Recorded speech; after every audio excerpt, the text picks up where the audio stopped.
Blue Planet Bulletin is about how to keep our planet livable, how to act more responsibly about things like species diversity, sustainability, conservation.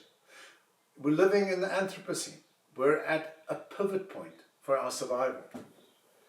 But that's all been overtaken by rapid changes in the geopolitical alignments that are happening in our planet right now, in Europe, the Middle East, and the Americas. So to ignore them would be like burying our heads in the sand. So much is happening right now. There are multiple pivot points, but that doesn't mean that what's happening in the environment is no longer relevant. But the choices we make now could be the difference between war and peace. It's that critical. Speaking as an environmentalist, we want a world worth saving, not the ashes of war. And it's these personal choices that are creating division at a very personal level. What if a parent follows one ideology and the child another, or the spouse, brother, sister? Young people, they're anxious right now, understandably. The symbols of the old normal seem no longer relevant. There's global warming, inflation, maybe military conscription, and the very real threat of a war in Europe. They want simple answers. But simple isn't always possible. We live in a digital, interconnected global economy. Now more than ever, solutions can only be found through collaboration. Instead, we're drifting more and more into isolation, us and them. And that's exactly what populist and fascist leaders feed on. They offer simple solutions in complex times. They say the system is broken, and if we listen to them, they can fix it. It's a lie. If you know your history, look at every claim by every autocratic leader through time, and you'll see the same sinister thread. They never deliver on their promises. These men don't want to share. Look at how they target males. They incense them into fury at the state of their lives and then give them a scapegoat. It's educated women. It's queer and gender fluid people. They're the enemy. That way, they con men into thinking they have regained power, all without paying them a cent. It's very clever. And the females? They demonize abortion and tell women it's their civic duty to make babies under the banner of family values and the looming threat of population decline. Women who are barefoot with babies in the kitchen are always easier to control.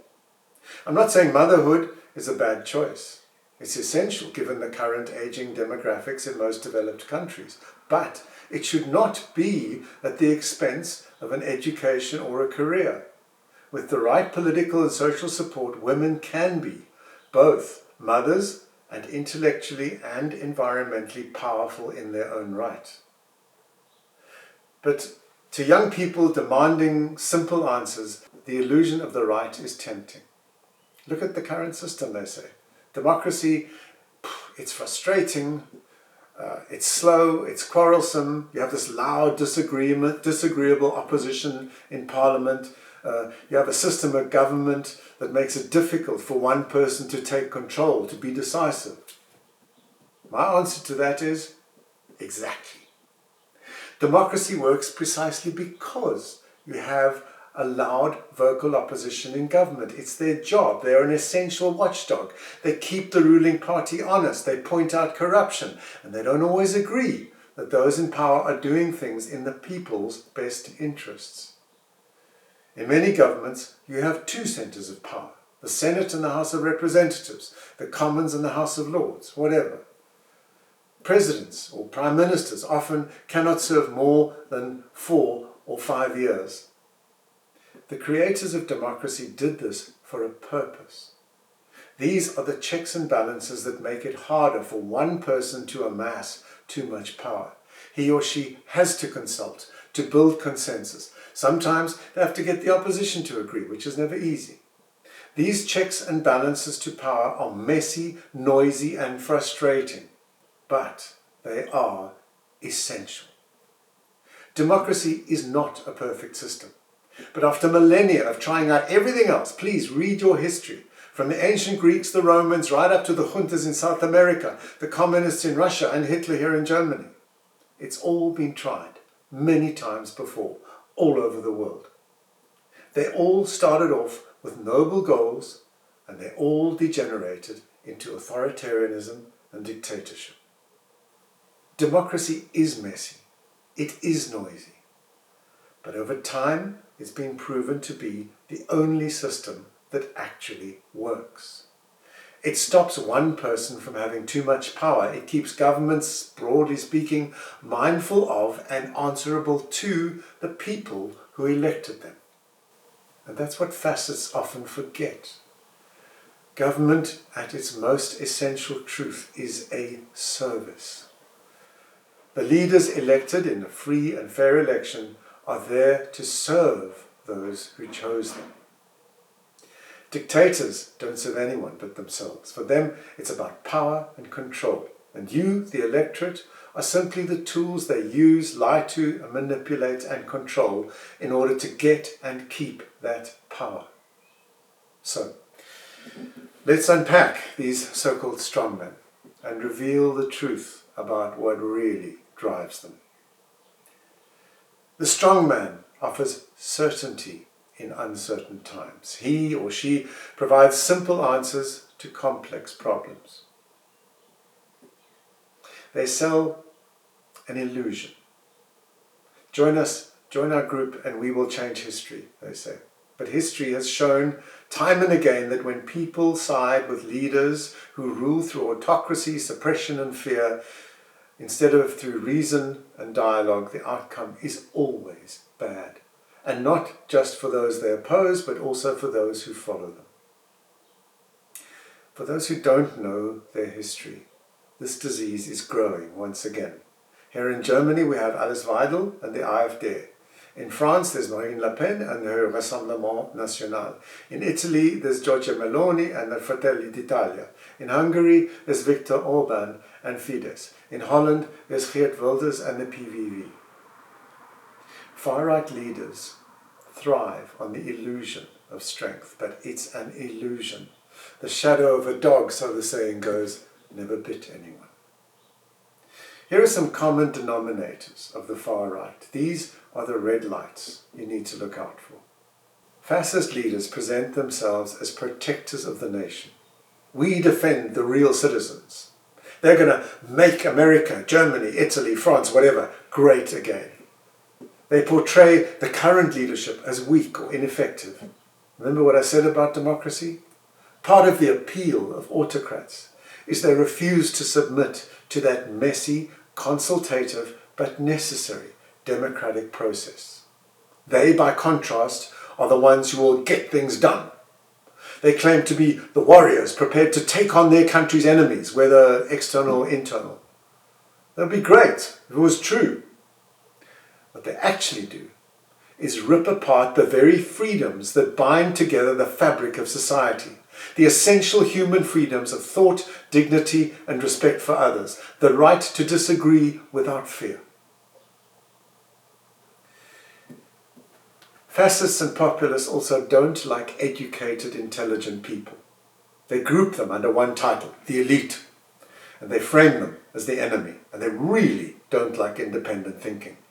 The strong man demands total obedience. They come down hard on evidence-based, independent news and replace it with propaganda. They distort facts, they punish dissent. Any society that allows such leadership inevitably becomes less informed, less innovative, and less free. They promise stability and prosperity like the good old days, but they can't deliver. History shows that regimes built on fear and division inevitably lead to economic ruin. True strength comes from strong, independent institutions, fair governance, and the ability to adapt to changing conditions. But if your economy is run on the unpredictable whims of a single leader, the country can't function. Foreign policy is a mess, and stock markets don't react well to this kind of unpredictability. Populist leaders weaken or demolish essential democratic systems. Every time a society chooses an autocratic leader, it weakens the vital foundations of democratic society. Essential human functions like freedom of speech, movement, religion, the right to protest peacefully, a strong opposition in government, a free press, an independent, unbiased judiciary. These are the key pillars that democratic societies are built on. Once those freedoms are lost, they're gone, and they're incredibly hard to win back. Fascist movements always define themselves by who they exclude or demonize. The elites, the immigrants. But a society that values only some lives over others is one that inevitably collapses into cruelty, injustice, and suffering. True strength is not found in blind loyalty or by silencing others. It's found in courageous thinking, in true statesmanship. It's found by helping the vulnerable, by acknowledging that our interconnected, globalized digital world is complex. And there are real, workable solutions, but they require more than slogans and scapegoats. They require consultation, collaboration across borders, policies and agreements, not fragmentation, trade wars, and isolation. Don't take my word for it. Use your intelligence. Ask the hard questions. Challenge ideas, because it's only through robust, respectful debate that we find each other. George Santayana said that those who cannot remember the past are condemned to repeat it. It helps if you know your history. What started World War I? World War II? Go back. Find out. Here's a cool example. Look at the current situation in Ukraine and Putin and Trump. Then go back to Europe and look at Hitler just before his occupation of the Sudetenland in what was then Czechoslovakia. Look at what the British Prime Minister at the time, Neville Chamberlain, said after negotiating with Hitler. Peace in our time, he said. He had a special relationship with Mr. Hitler. He had made peace. Mr. Hitler promised not to occupy any further territories. Hitler and Chamberlain in 1937. Putin and Trump in 2025. Sound familiar? History can teach us valuable lessons and how not to repeat the mistakes of the past. And please, when you do your research, the last place you should be looking is on X or Facebook or TikTok. Elon Musk has weaponized X into his personal propaganda platform. What you'll find there isn't history. It's unverified clickbait, conspiracy theories, and misinformation masquerading as fact. Very little that you find there will stand up to evidence-based fact-checking and verification. Go to credible sources. Wikipedia is generally pretty decent. Stanford University has a free university education group, a free history education group. BBC's history website is well-researched, evidence-based, and journalistically balanced. Look in the right places, not in the social media echo chamber silos of prejudice. And speaking of my despicable compatriot, Mr. Elon Musk, is a typical example of populist power gone bananas. He makes no secret of his support of the far-right AfD party here in Germany. His father was an admirer of apartheid South Africa. In the USA, his Department of Government Efficiency, DOGE, recently made loud claims that the former administration was so corrupt it was paying Social Security to dead people, 150-year-olds. Makes great TV. On the face of it, DOGE is correcting the widespread fraud and inefficiency of the previous administration, but dig a little deeper, and that's not what's happening. When journalists investigated the claim, they found it was rubbish. It was based on an elementary misreading of the Social Security Administration's coding system. When birth rates are missing, the system automatically defaults to a reference date, displaying ages like 150 years. And Musk's claim that tons of people over 150 will still earning Social Security, also rubbish. The system automatically stops payments at age 115. It's just one example, but there are hundreds of others. So many young people claim the major independent news outlets have been captured. It's such a crock of shit. But it's exactly what the populists want. They want to reduce trust in credible, evidence-based, verifiable news and replace it with propaganda. To believe such crap is to disrespect hard-working journalists all over the world. Speaking as one of them, just stop for a moment and consider why someone chooses to become a journalist. Often they're incredibly bright people. They could make tons more consulting in the private sector. They choose journalism because they have this thing about the truth. It matters. If their editor had been bought by the system, what would happen? First off, their factual, evidence-based, verified articles would stop appearing. Instead, there would be a schlock of pro-regime propaganda masquerading as news. Their new sold-out boss wouldn't allow their stories to be published. And those journalists would just roll over and say, okay, that's fine. That's what you think of us. Think again. Here's a great example. In Hungary in 2020, Index HU was one of the country's last major independent news outlets. Viktor Orban had to shut them down because they kept exposing inconvenient truths about his regime's corrupt activities. So, in July 2020, he replaced their editor with one more friendly to his administration. What did the journalists do? Almost the entire editorial staff resigned en masse in protest. They walked out. They founded Telex HU, a new independent news platform. It was crowd-funded with support from ordinary Hungarians. Telex has since become a leading voice of independent media in Hungary, continuing the journalists' mission of Index before its takeover.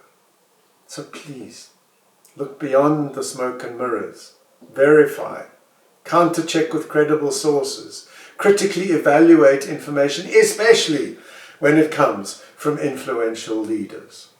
Trump has been fact-checked on so many statements, you could fill a telephone directory with his lies. Accepting sensational claims without verification will send you down a rabbit hole of misguided beliefs and actions that undermine social stability and break down trust in democratic institutions. And that's exactly what populists and authoritarians and dictators want: to erode public trust and to destabilize democratic society. There's tons of reliable data provided by honest, hard-working journalists, scientists, economists, ecologists. Make choices that build rather than destroy, that forge cooperation rather than exclusion, that unite rather than divide. The lessons of history, of science, of unbiased investigative research will peel back the doublespeak, the fake news, the conspiracy theories. The truth is often not so glamorous or so black and white. It's often boring, nuanced, grey, but it keeps things working. It makes the world go round. Now, let's talk about Ukraine. For many people, especially us here in Europe, the situation in Ukraine and the growing tensions between Europe and the USA are deeply unsettling. Many young people are anxious about the possibility of war. That's completely understandable. War is devastating. It should always be avoided if possible. But the harsh reality is that sometimes peace isn't just about what you want. It's about what your enemy is willing to allow. Russia's leadership under Vladimir Putin has repeatedly shown it does not respect agreements, diplomacy, or even the basic sovereignty of its neighbors. Since 2008, Russia has invaded Georgia and still occupies parts of it. It annexed Crimea from Ukraine in 2014, breaking international law. It launched a full-scale invasion of Ukraine in 2022, despite repeatedly claiming it had no intention to do so. It has threatened Moldova and the Baltic states, and even NATO itself. Each time, the West tried diplomacy, negotiations, and restraint, And Russia took that as weakness, not goodwill. When a leader breaks his word that many times, at some point you have to face the reality that he will only stop when he is forced to. So, on the subject of rearming Europe, some people say, well, if we prepare for war, we will provoke war. That will be true if you're dealing with a rational, honest opponent. But Putin has already proven he's willing to attack weak targets, regardless of promises, treaties, or diplomacy. History teaches us that dictators do not stop because you think he's your friend, no matter what Mr. Trump says. Dictators stop only when they know they cannot win. Rearming Europe is not about wanting war. It's about preventing it. There's a famous Roman saying, "Si vis pacem, para bellum." It means, if you want peace, prepare for war. The first president of the United States, George Washington, said, "If we desire to secure peace, it must be known that we are at all times ready for war." Russia loves to claim that NATO is a threat to their peace. But look at the truth. NATO has never been the aggressor. It was created precisely to defend weaker nations against invasion by belligerent autocratic states. Now that Trump appears to be withdrawing from or reducing support for NATO, the European members have no choice but to rapidly increase their military capabilities so that Russia knows attacking them would be suicidal. It's called building a deterrence.